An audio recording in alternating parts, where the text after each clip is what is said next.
สวัสดีค่ะวันนี้นะคะมาพบกับปีกันอีกแล้วนะคะวันนี้นะคะปีจะทำ5อันดับสปีชีส์ที่ชอบนะคะก็ตามคลิปก่อนหน้าคลิปนี้เลยนะคะก็อย่าลืมไปดูคลิปก่อนหน้านี้ได้นะกดไลค์ด้วยนะ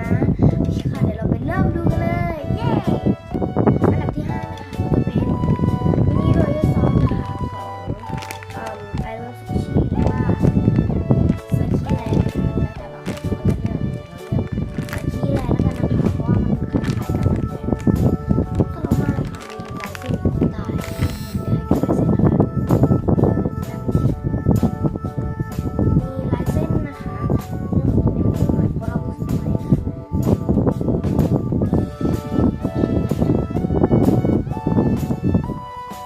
นี่ยขออภัยนะลายเส้นจะอยู่ตรงนี้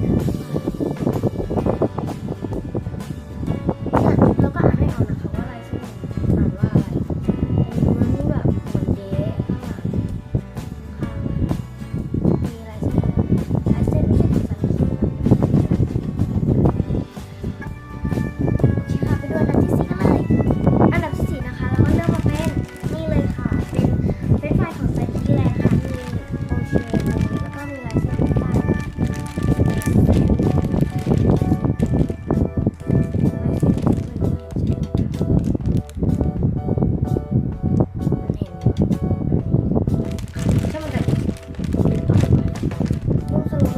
เราขายดี2สีนะคะคือสีชมพูกับสีแดงนะคะ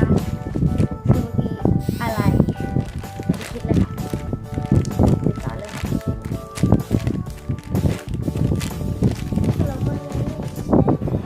อันดับที่3คือเจ้าลูกพีชจัมโบ้สีกาแล็กซี่คือทุกคนเดี๋ยวจะบอกว่าเนื้อมันแน่นมากมันมีตำหนิ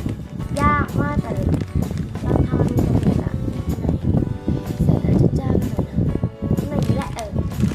เนื้อมันแน่นมากมีตำหนิยากมากแต่เราไปเล่นอีกแล้วผลมันลงมันอัดมาค่ะแล้วทีเนี้ย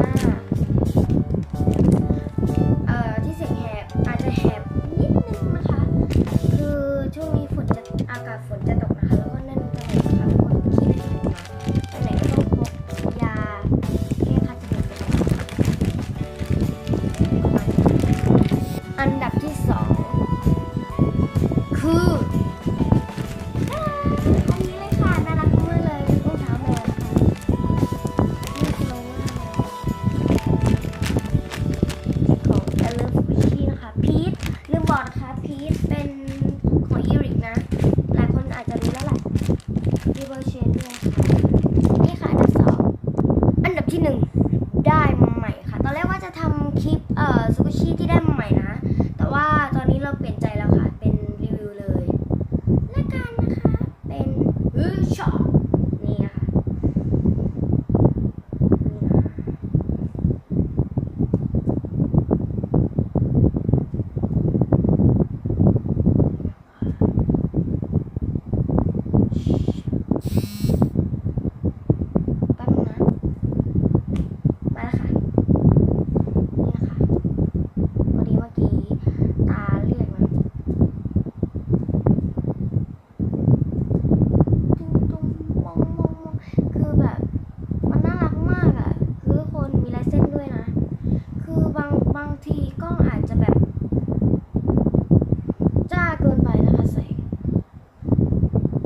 ปิดยังไม่บอกนะว่าจะจัดตอนไหนนะแต่10 ซับเนี่ยจะเริ่มจัดนะคะ